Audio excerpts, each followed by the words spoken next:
بسم اللہ الرحمن الرحیم۔ عن انس بن مالک قال قال رسول اللہ صلی اللہ علیہ وسلم رأیت ذات لیلۃ فیما یری النائم کأنہ فی دار عقبۃ بن رافع فأوتینا برطب من رطب ابن تاب فأولت الرفعۃ لنا فی الدنیا والعاقبۃ فی الآخرہ وَأَنَّ دِينَنَا كَالتَّابِ۔ یہ روایت صحیح مسلم سے لی گئی ہے، اس کا رقم ہے 4222۔ ترجمہ ہے انس بن مالک رضی اللہ عنہ سے روایت ہے، رسول اللہ صلی اللہ علیہ وسلم نے فرمایا، میں نے ایک رات دیکھا اسی حالت میں جس میں سویا ہوا آدمی دیکھتا ہے، یعنی خواب دیکھا۔ یہ سارا باب جس کا ہم مطالعہ کر رہے ہیں یہ رسالت مآب صلی اللہ علیہ وسلم کے خوابوں کا باب ہے، یعنی وہ خواب جو آپ نے دیکھے اور کسی وقت صحابہ کے سامنے بیان کر دیے اور ان میں سے بعض لوگوں نے روایت کر دیے ہیں، وہ خواب ہم نے جمع کیے ہیں۔ فرمایا کہ میں نے خواب دیکھا کہ جیسے ہم عقبہ بن رافع کے گھر میں ہیں، یعنی ایک صحابی ہیں، یہ فرمایا کہ میں نے یہ دیکھا کہ ہم وہاں بیٹھے ہوئے ہیں، ہمارے آگے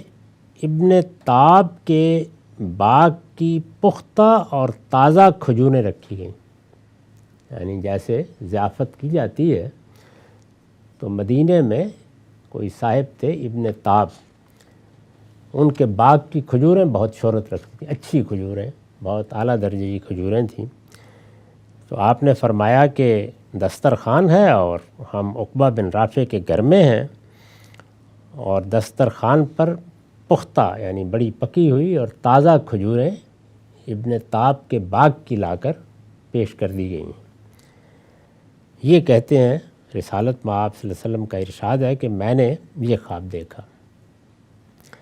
تو اب آپ نے اس کی تعبیر کی، خواب اتنا ہی تھا، عقبہ بن رافع کے گھر میں بیٹھے ہوئے ہیں، دسترخوان بچھا ہوا ہے اور اس پر ابن تاب کے باغ کی جو ایک بہت اچھی کھجوروں کا باغ تھا وہ بچھا دی گئی ہیں لا کے، اور ہم اس کو کھائیں گے۔ میں نے اس کی تعبیر یہ کی، یعنی اب آپ نے اپنی تعبیر بھی بیان فرمائی۔ بہت سی روایتوں میں تو خود خواب کے اندر ہی تعبیر زیر بحث آ گئی ہے، کبھی باہر بیان کی ہے اور بعض موقعوں پر اس کو لوگوں کے لیے چھوڑ دیا ہے۔ میں نے اس کی تعبیر یہ کی کہ ہمارا درجہ دنیا میں بھی بلند ہوگا اور آخرت میں بھی انجام نیک ہوگا، یعنی ہمارا سے مراد صحابہ کرام ہے، آپ کی جماعت ہے، آپ نے ایک دعوت برپا کی ہے، لوگوں نے اس کو مانا ہے، اس کے کچھ نتائج نکلنے والے ہیں۔ ظاہر ہے کہ دعوت کیا ہے پیغمبر کی، یہی کہ میرے راستے کی طرف آؤ، میری بات مانو، میں جن حقائق کو ماننے کی تعلیم دیتا ہوں اس تعلیم کو حاصل کرو، اس کے نتیجے میں تمہارے لیے فردوس کا فیصلہ ہوگا، اللہ کی جنت کا فیصلہ ہوگا۔ تو آخرت میں بھی سربلندی کی خواہش کے ساتھ لوگ پیغمبر کی بیعت کرتے تھے، پیغمبر کی طرف آتے تھے، اس کی دعوت کو قبول کرتے تھے۔ اس کے ساتھ چونکہ آپ اللہ کے پیغمبر تھے، رسول کے منصب پر فائز تھے، اس لیے دنیا میں بھی کچھ نتائج کی بشارت دی جا رہی تھی۔ یہ بتایا جا رہا تھا کہ اللہ کا اپنے پیغمبروں کے بارے میں یہ قانون ہے کہ وہ دنیا میں بھی ان کو سرفرازی عطا کرتا ہے۔ تو گویا دو نتائج تھے جو پہلے دن سے آپ بیان کر رہے تھے، میری دعوت کو قبول کرو گے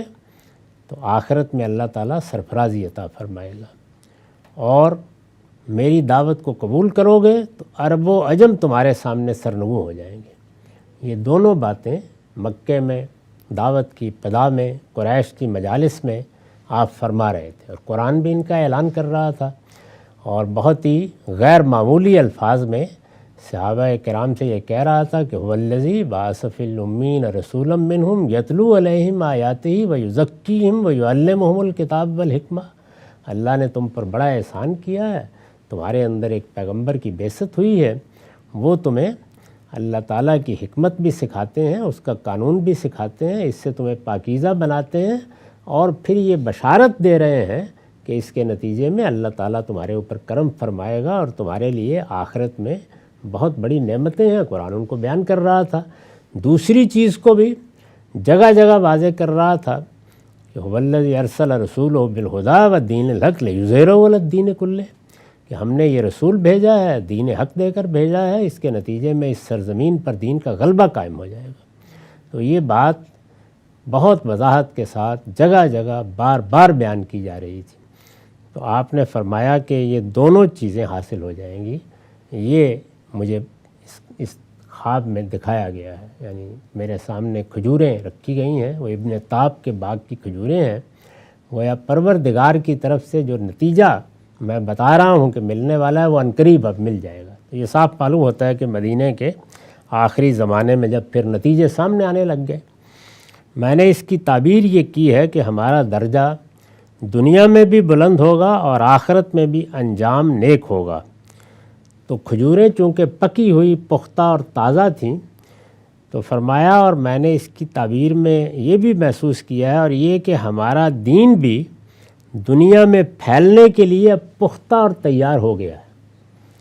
تو اس سے آپ نے کہا کہ جو میں دعوت لے کے آیا تھا وہ ہر لحاظ سے پایہ تکمیل کو پہنچ گئی ہے۔ یہی بات خود قرآن نے بھی بیان کی ہے سورہ مائدہ میں، کہ رسول اللہ صلی اللہ علیہ وسلم کو جو دین دینا شروع کیا، جو ہدایت دینا شروع کی، اس کی ابتدا تو لیلۃ القدر میں ہوئی اور مکے میں ہو گئی، لیکن پھر مدینہ میں اعلان کیا گیا کہ الیوم اکملت لکم دینکم واتممت علیکم نعمتی ورضیت لکم الاسلام دینا، کہ جو ہم نے دین دینا شروع کیا تھا 22-23 سال کے عرصے میں، اب وہ ساری بات پایہ تکمیل کو پہنچ گئی ہے اور ہر لحاظ سے ہماری نعمت پوری ہو گئی ہے، اور اب یہ اسلام ہے، قیامت تک یہی اسلام کہلائے گا، اور اس کو ہم نے دین کی حیثیت سے تمہارے لیے پسند فرما لیا ہے۔ یہ بات مائدہ میں بیان ہوئی ہے۔ تو اس طرح گویا یہ کھجوروں کا باغ پختہ بھی ہو گیا ہے اور تیار بھی ہو گیا ہے۔ تو اس سے آپ نے یہ تعبیر لی اور صحابہ کو اس کی جانب توجہ دلا دی۔ تو یہ اس لحاظ سے ایک ایسا خواب ہے یا ایسا رویا ہے کہ جس میں جو قرآن مجید میں نتائج بیان کیے گئے ہیں ان کو آپ نے گویا اس صورت میں دیکھا۔ اس سے آپ یہ بھی اندازہ کر سکتے ہیں کہ خواب میں چیزیں کیسے دکھائی جاتی ہیں،